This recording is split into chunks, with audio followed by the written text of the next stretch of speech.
한 3주간 좀 고생하고 있습니다. 오늘 말씀의 제목은 회개란 무엇인가입니다. 회개란 무엇인가?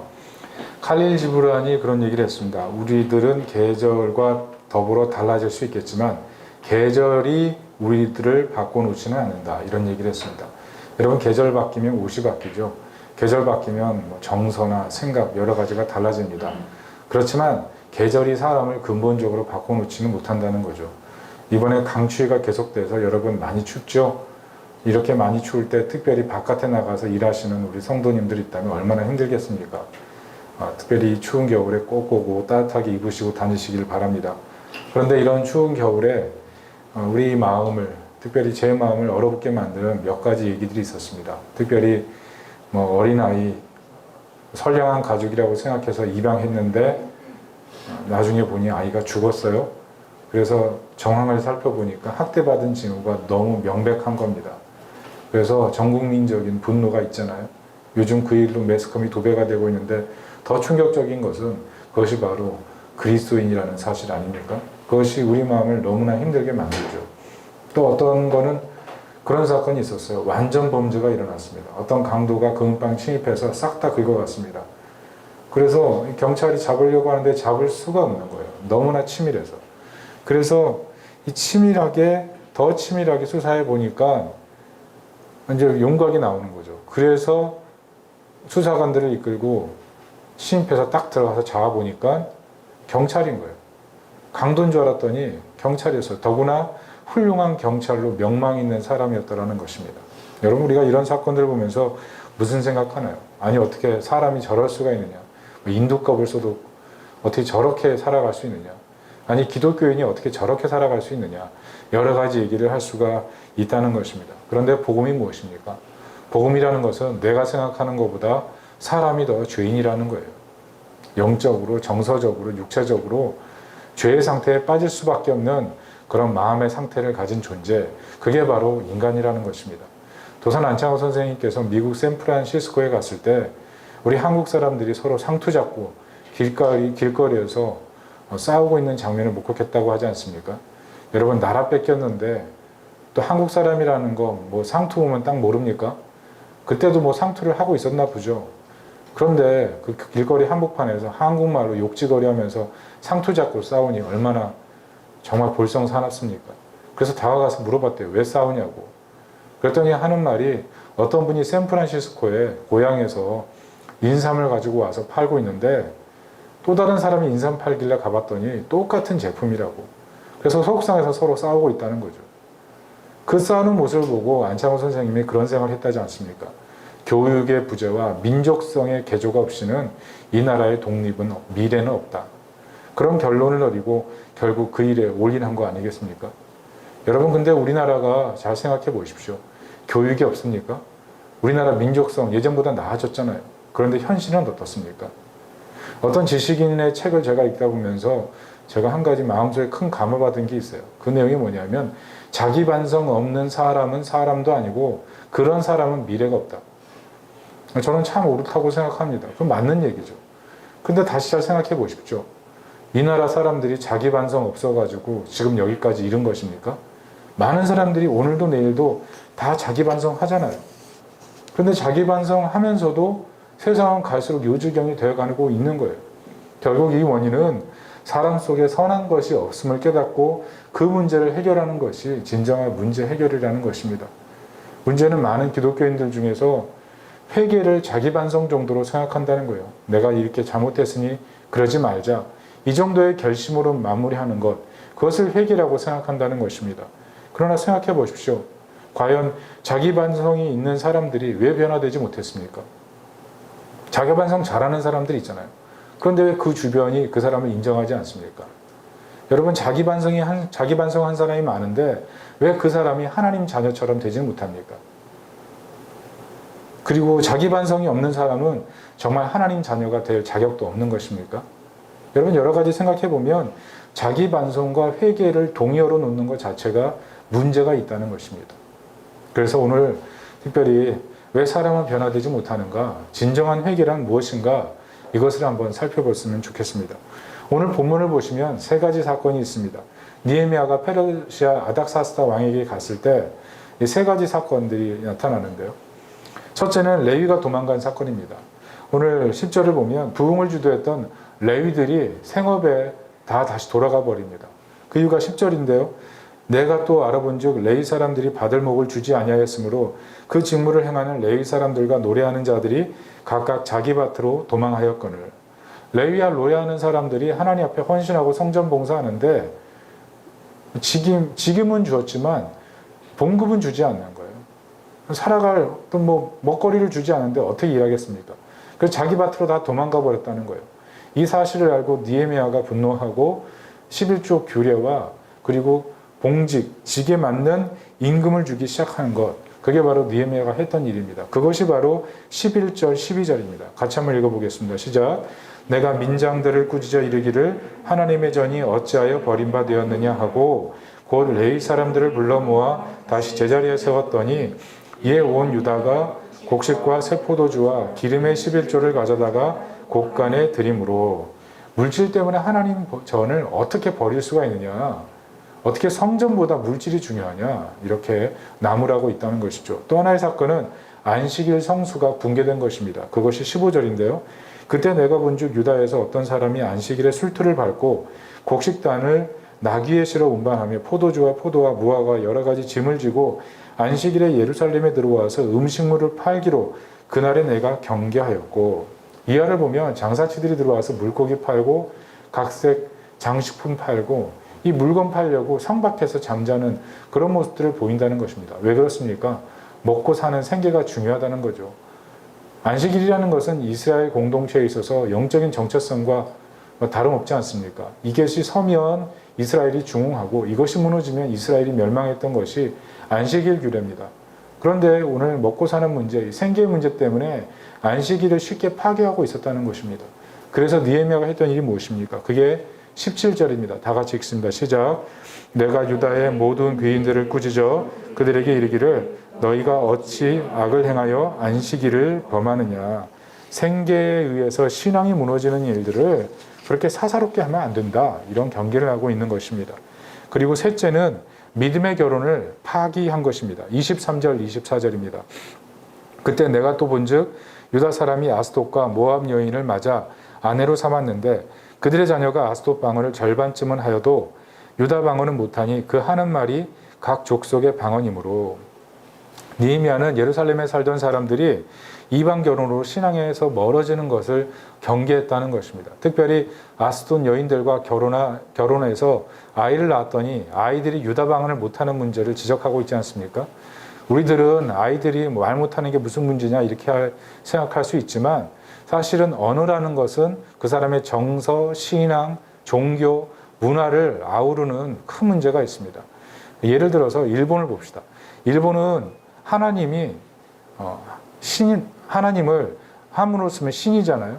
그것을 카미라고 부릅니다. 카미. 그런데 일본에 몇 개의 잡신이 있냐면 800만 개의 잡신이 있습니다. 이 많은 잡신의 이름을 일본 사람들이 뭐라고 부르냐 하면 똑같이 감이라고 부르는 것입니다. 감이. 유일하신 하나님도 감이라고 부르고 여러 잡신도 감이라고 부르는 것입니다. 그래서 일본은 신이라는 것은 다 똑같은 거예요. 그래서 일본 사람들은 아이가 나면 어릴 때 신도에 데려갑니다. 신도 여러분 나무 들고 딱딱 소리 내는 거 그거 TV에서 본 적 있죠? 일본 사람들이 70%가 신도를 다닙니다. 새해 연초가 되면 반드시 신도에 가서 부적받고 물로 씻고 이런 행사를 해요.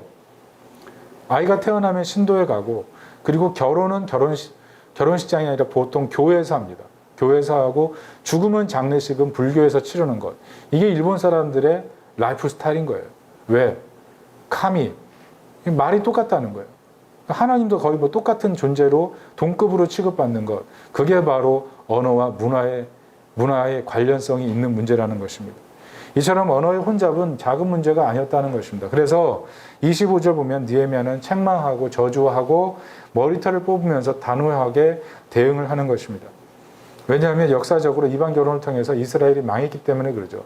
특별히 25절 보면 솔로몬의 문제를 지적하지 않습니까? 26절에 보면 여디디아라 그랬잖아요.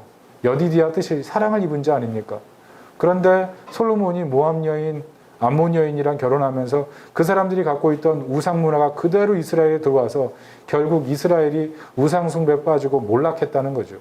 그래서 27절 뭐라 그럽니까? 다 같이 읽습니다. 시작. 너희가 이방 여인을 아내로 맞아 이 모든 큰 악을 행하여 우리 하나님께 범죄하는 것을 우리가 어찌 용납하겠느냐. 믿음 없는 결혼의 위험성, 이것을 지적하고 있는 것입니다. 여러분 깨닫는 게 뭡니까? 죄의 습관, 뿌리 깊은 죄의 습관이 쉽게 바뀌지 않는다는 거예요. 여러분에게 잘못된 나쁜 습관들이 있지 않습니까? 반복되는 거. 이거 계속 하는 이유가 뭡니까? 끊으려고 해도, 자기 반성해도 계속 반복되는 이유가 뭡니까? 인간은 자기 스스로 고칠 수 없는 아주 무서운 깊은 죄성이 있다는 것입니다. 악의 평범성이라 그러죠. 얼굴은, 겉모습은 선해요. 그렇지만 그 사람의 삶 깊숙한 데 들어가 보면 끔찍한 죄들이 숨어 있는 것. 그게 바로 악의 평범성이고 우리가 그런 모습을 살아간다는 것입니다. 기독교 사상가인 우찌무라 간조가 무신론자였다가 기독교를 받아들이면서 이렇게 말했습니다. 새로운 믿음을 받아들이길 거부하는 것은 육신만이 아니었다. 어려서부터 나는 조국을 그 무엇보다 공경하고 오직 내 조국의 신들만을 예배하도록 배웠다. 죽음의 위협 앞에서도 조국의 신이 아닌 다른 신들에게 충성을 맹세할 수 없었다. 외국의 기원을 둔 믿음을 받아들이면 나는 조국의 반역자가 될 것이며 조국 신앙의 배교자가 될 것이 뻔하기 때문이다. 무슨 말이에요? 소속감이죠. 기독교를 받아들이는 순간에 집단에서 외톨이가 된다는 거예요. 그 외톨이가 되는 것을 견딜 수 없었기 때문에 기독교를 받아들이는 것 자체를 주저하고 있었다는 것입니다. 여러분 오늘날의 그리스도인이나 비그리스도인의 가장 큰 문제가 무엇입니까? 집단에서 따돌림 당할까 봐, 무리 중에서 다른 문화 가진 거 티날까 봐 교묘하게 속이고 살아가다 보니 자기도 모르게 고통은 피하고 즐거움만 추구하는 그런 신앙으로 자꾸 변질되는 거 아니겠습니까? 처음에는 그냥 영적인 소속만 바꾸면 될 줄 알았는데 세상 살다 보니 쉬운 게 아니에요. 술 문화, 쾌락 문화, 여러 가지 문화 쫓아가는 거 나도 모르게 타협하게 되고 사실은 나중에는 자기가 믿는 이 믿음을 갖고 붙들고 살아가는 것 자체가 부담스럽게 된다는 것입니다. 무엇입니까? 결국 우리 안에 뿌리 깊은 죄성이 우리를 사로잡고 있는 거예요. 바울처럼 오라 나는 공관자로다 이런 고백을 할 수밖에 없다는 것입니다. 이것이 이스라엘의 고통이고 느헤미야의 아픔이고 하나님의 아픔이고 그리스도께서 이 땅에 오셔야만 할 이유가 된다는 것입니다. 그렇습니다. 사람은요 은혜를 경험해도 실패하는 거예요. 레위도 도망가고요. 성전도 버리게 되고요. 안식일도 파괴되고요. 신성한 결혼도 붕괴되는 것. 그게 바로 은혜 받은 사람들이 한 일인 것입니다. 여러분 자기 반성으로 사람이 바뀔 수 있을 것 같습니까? 자기 반성이 중요하지 않은 게 아닙니다. 자기 반성이 필요합니다. 그러나 그것으로 사람은 완전한 변화가 될 수가 없다는 거예요. 그러므로 우리가 깨달아야 될 것이 무엇입니까? 회개에 대한 복음적인 이해가 필요하다는 겁니다. 회개란 자기 반성만으로 바꿀 수 없는 거라는 거죠. 사람들이 실망하는 이유가 뭡니까? 회개하면 바뀔 줄 알았다는 거예요. 예수님 믿으면 이전 삶의 습관을 끊을 수 있다고 생각했다는 겁니다. 그래서 점점 회개에 대해서 갈등하는 거예요. 회개도 말짱 도루묵이네. 회개도 나는 변화되지 않네. 교회 다니면서 결국 나는 믿음이 있는가?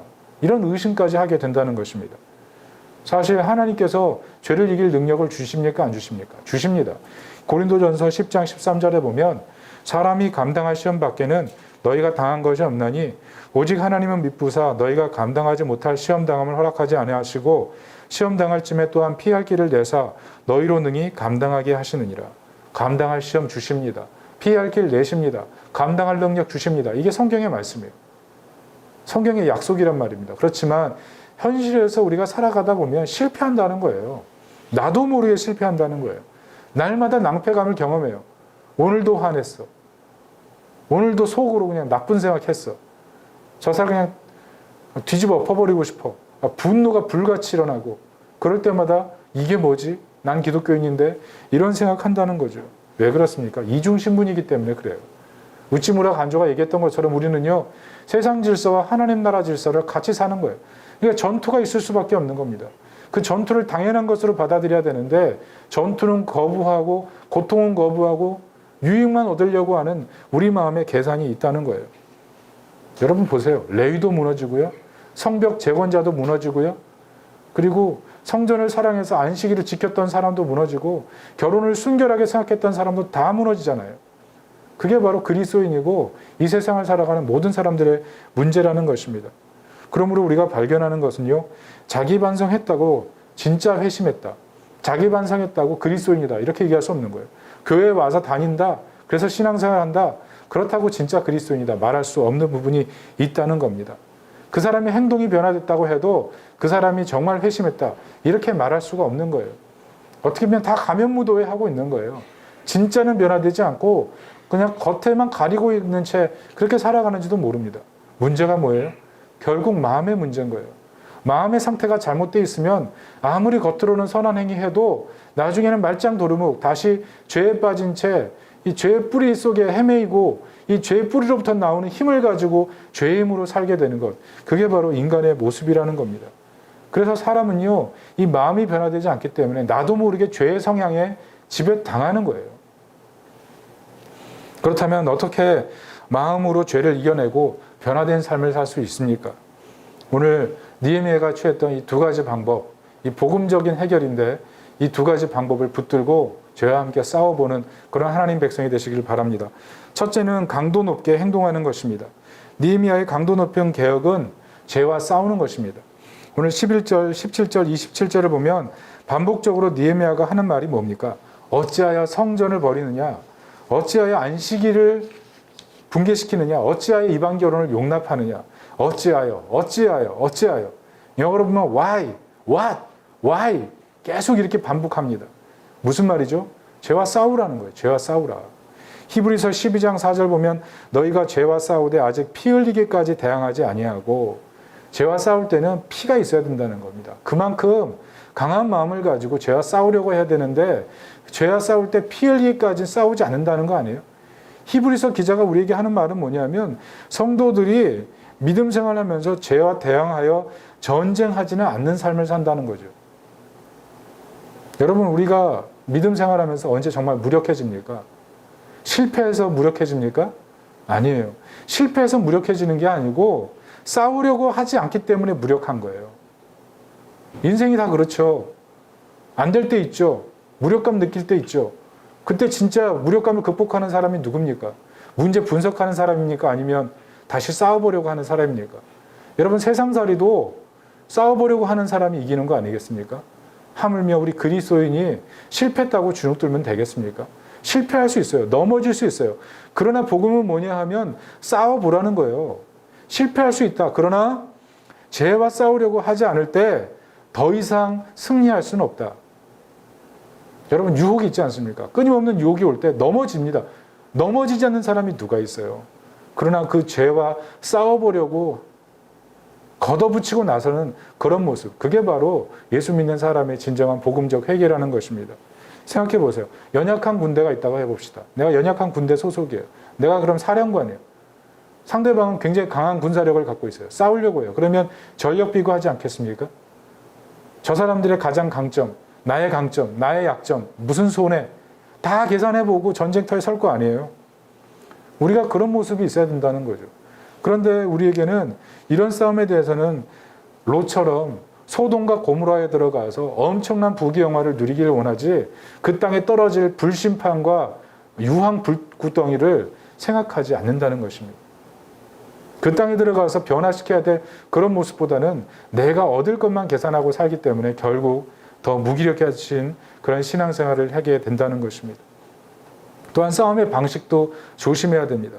율법주의로 흐르거나 방탕함으로 가지 말아야 돼요. 전쟁하는 사람은 잘하는 사람이고 전쟁에 실패하는 사람은 아주 못된 사람입니까? 어리석은 사람입니까? 전쟁에 실패하는 사람은 그리스도인도 아닙니까? 생각해 보세요. 술 안 먹는다고 교만해지면 되겠습니까?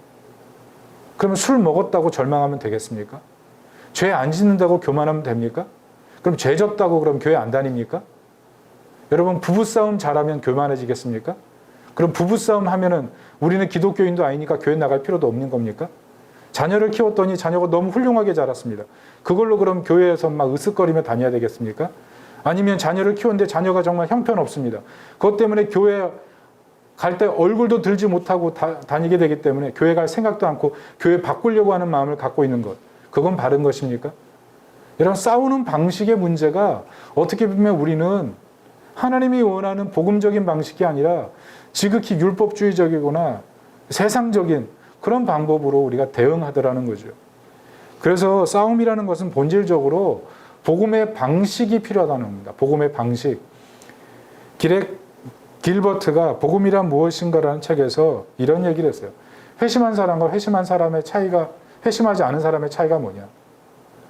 죄가 있고 죄가 없고 그 차이가 아니다. 잘 들으세요. 회심한 사람과 회심하지 않은 사람의 차이는 죄가 있고 없고의 차이가 아니라는 거예요.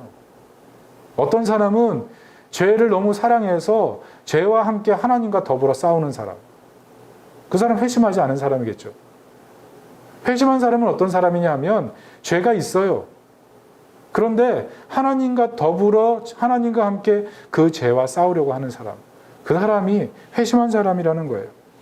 가룟 유다 베드로 보십시오. 똑같이 실패하지 않습니까? 예수님 배반한 사람들 아니에요. 심지어 베드로는 예수님 앞에 모욕하고 저주하고 맹세하고. 그렇지만 누가 결국 예수님의 참제자가 됩니까? 끝까지 예수님 손 붙들고 예수님과 함께 서려고 했던 베드로 아니었습니까? 여러분, 우리가 잊지 말아야 돼요. 우리는요, 실패할 수밖에 없어요. 우린 넘어질 수밖에 없다고요. 은혜 받아도 그 다음날 죄질 수밖에 없어요. 수련회 열심히 다녀서 은혜 충만히 받아도 돌아오면서 욕하고요. 집에 돌아와서 깽판 칠 수 있는 게 그게 인간이에요. 그런데 중요한 것은 실패하더라도 죄를 미워하는 마음으로 하나님과 함께 서려고 하는 마음. 그게 바로 회심입니다. 10번을 넘어지건 100번을 넘어지건 1000번을 넘어지건 10,000번을 넘어지건 하나님과 함께 서서 죄와 싸워보려고 하는 마음. 그 자체에 회개의 의미가 있다는 거예요. 나는 비록 죄와 함께 거하고 있지만 하나님 바라보면서 죄를 미워하고 하나님 내가 또 죄 지었습니다. 하나님 내가 또 죄를 지을 수밖에 없는 연약한 몸입니다. 하나님 그렇지만 이 죄로 인해서 하나님과 멀어지고 싶진 않습니다. 이게 회심이라는 거예요. 회개라는 것은 단순히 나의 무능을 발견하는 게 아니에요. 나의 무능이 하나님보다 높아지게 만드는 건 회개가 아니에요. 나의 무능을 발견했지만 하나님이 너무나 높으셔서 이 무능을 들고 하나님 앞에 나가는 것. 이게 회개예요. 하나님과 함께 서는 것. 여러분, 우리가 회개하면서 발견하게 되는 게 뭡니까? 나는 의지할 존재가 아니다. 저 사람도 의지할 존재가 아니다. 돈도, 쾌락도, 명예도 다 의지할 것이 아니다. 이건 다 가짜 구원에 불과하다. 진짜 구원은 하나님이다. 나의 무능을 발견하면서 하나님의 전능에 기대는 것. 그게 진정한 회개라는 것입니다. 우리가 정말 실패하고 잘못할 때마다 우리를 괴롭히는 게 뭡니까? 나를 판단하는 나 아닙니까? 사람들이 나를 어떻게 볼까 하는 그런 나 아닙니까? 그런데 회개는 그런 실패에도 불구하고 하나님과 함께 서는 거예요.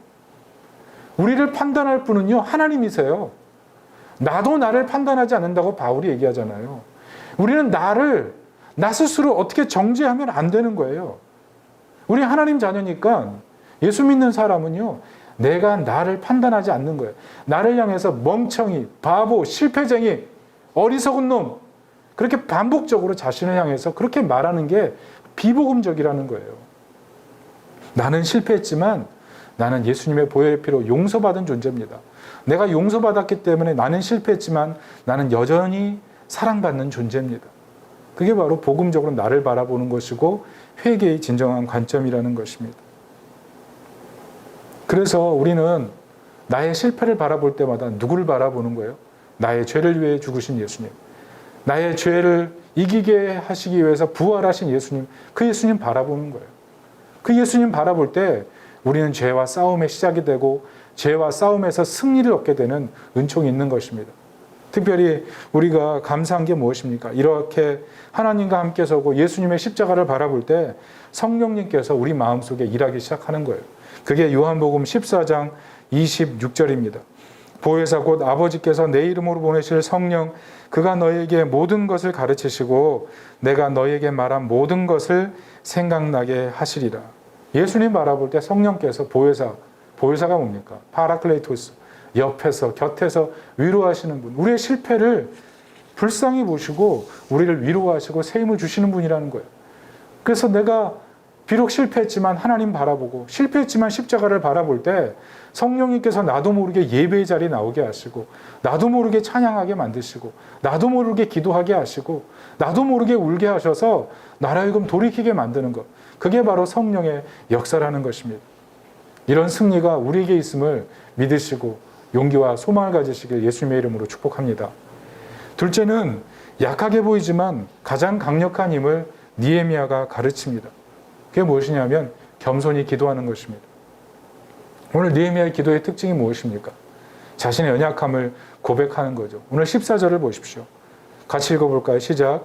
내 하나님이여 이 일로 말미암아 나를 기억하옵소서. 내 하나님의 전과 그 모든 직무를 위하여 내가 행한 선한 일을 도말하지 마옵소서. 여기서 선한 일은 11조 규례를 다시 제정하고 제사장과 레위를 다시 세우는 것입니다. 도망쳤던 사람들 다시 잡은 얘기하는 거예요. 그걸 갖다가 선한 일이라고 써놨는데 히브리어로 헤세드입니다. 무슨 말이에요?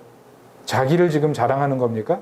내가 이런 일 했으니 나를 불쌍히 여겨주세요. 나를 더 축복해주세요. 이런 얘기입니까? 아니요. 자기 공로를 얘기하는 게 아니고 이 느헤미야는 자비, 헤세드만을 구하는 거예요. 하나님, 내가 이 일을 해서 내가 자랑할 거리가 있으니 나를 축복해 주십시오가 아니고 하나님, 레위도 도망갔고 제사장도 도망갔고 사람들이 성전을 버리고 있는 이 현실 속에서 나도 저들과 똑같은 죄인입니다.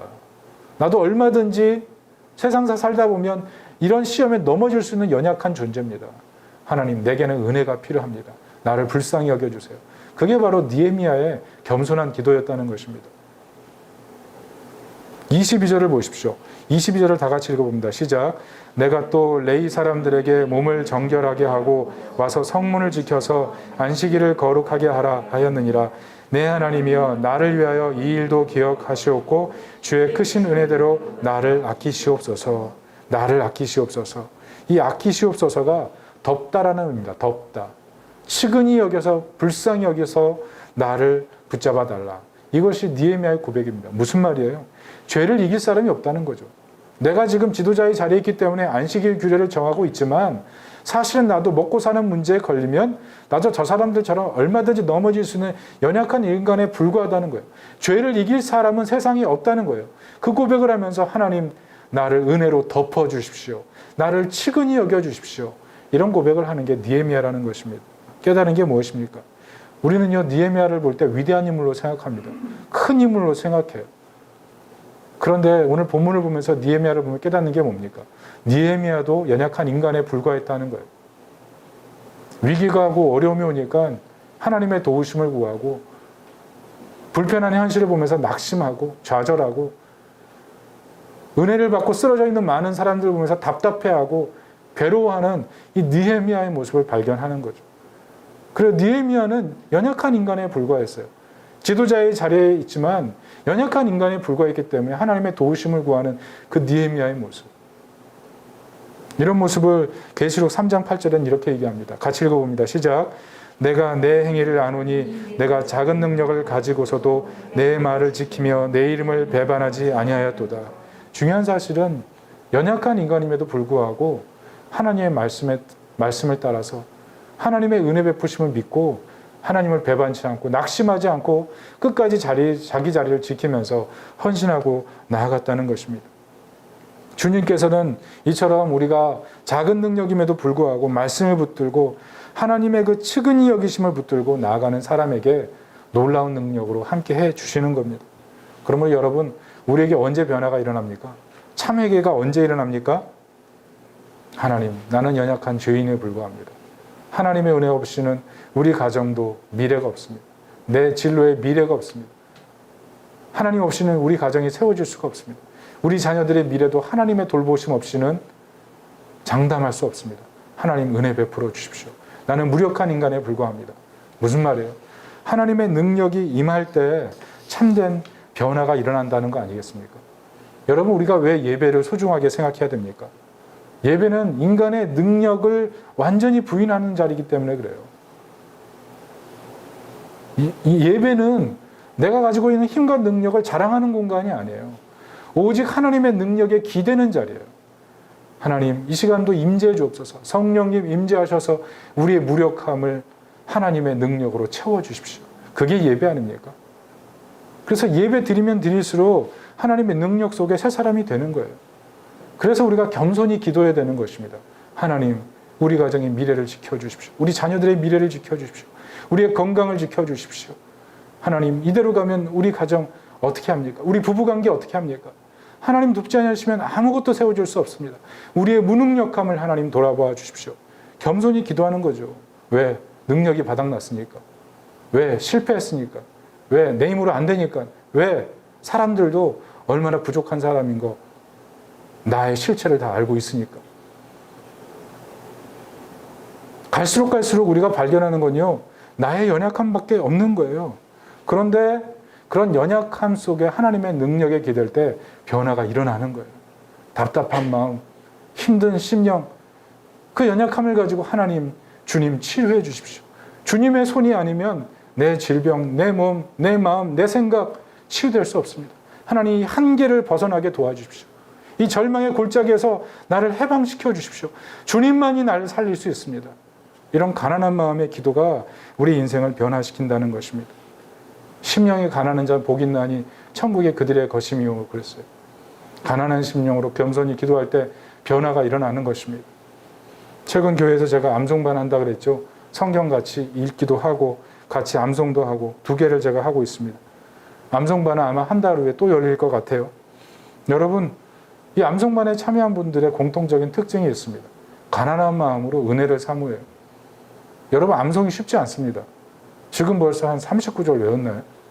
매일매일 하나씩 늘어가는데 매일매일 처음부터 끝까지 계속 외우는 거예요. 그러니까 이게 시간이 지날수록 분량이 엄청 늘어나는 거죠. 서로 어려움을 느껴요. 그렇지만 그 암송하면서 굉장히 은혜를 누리고 있습니다. 왜냐하면 서로 연약함을 토로하면서 서로를 위해 기도하고 서로 암송하면서 하나님 말씀 붙들고 나가니까 그 암송이라는 것이 어려운 과정이지만 놀라운 은혜가 있더라고요. 서로 격려하고 연약함을 축복하고 그러다 보니까 이 암송반 안에서 성경 암송하면서 천국의 기쁨을 느끼게 돼요. 아, 내가 정말 잘 들어와 있구나. 내가 암송 시작하기 너무 잘했구나. 제가 이런 기도를 잘 안 하지만 요즘 이런 기도를 드립니다. 하나님, 암송반 식구들에게 기적을 베풀어 주십시오. 하나님 말씀을 붙들고 가난한 심령으로 기도하는 이들에게 하나님의 놀라운 능력을 보여주십시오. 왜요? 하나님은요, 낮은 곳에 은혜 베풀어 주십니다. 하나님과 함께 하기 위해서 가난한 심령으로 하나님의 능력만을 구하는 그 사람들에게 지금까지 하나님이 한 번도 외면한 적이 없으십니다. 비록 작은 능력 가졌지만, 비록 실패가 있고 어려움이 있지만 그 작은 능력 가지고 하나님께 충성하며 기도하는 사람에게는 하나님께서 기적을 베풀어 주시는 것입니다. 말씀의 결론을 맺습니다. 여러분, 사람은 언제 변화됩니까?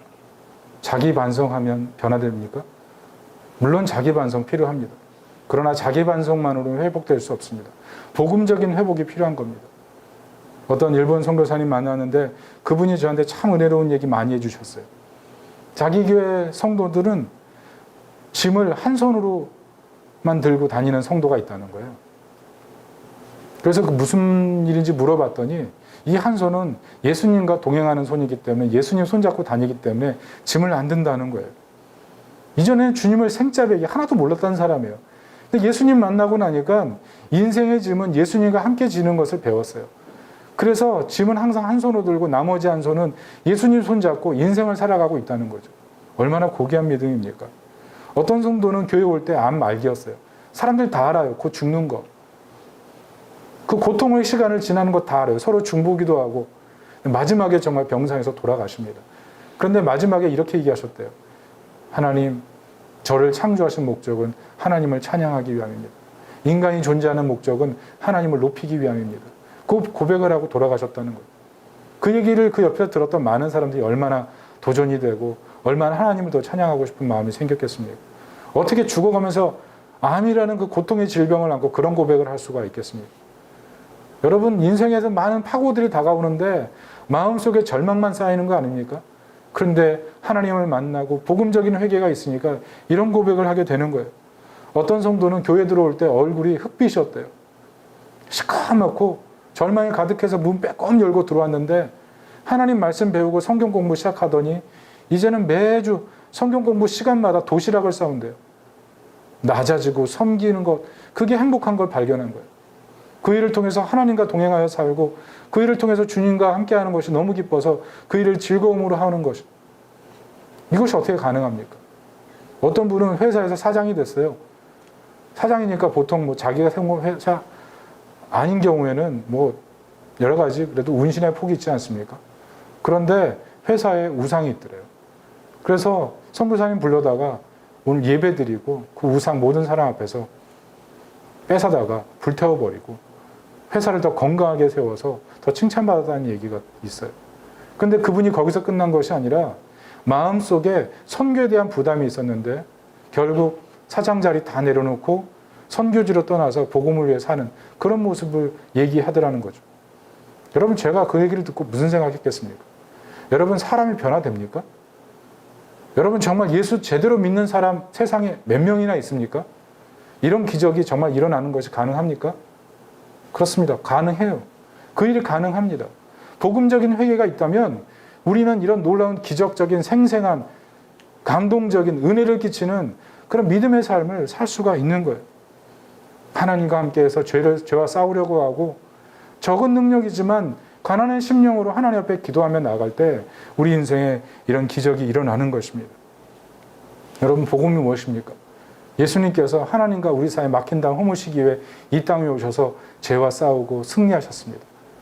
우리에게 승리를 주시기 위해서 겟세마네에서 마지막까지 기도하시고 세상 모든 사람들에게 구원이 임할 수 있는 길을 여셨습니다.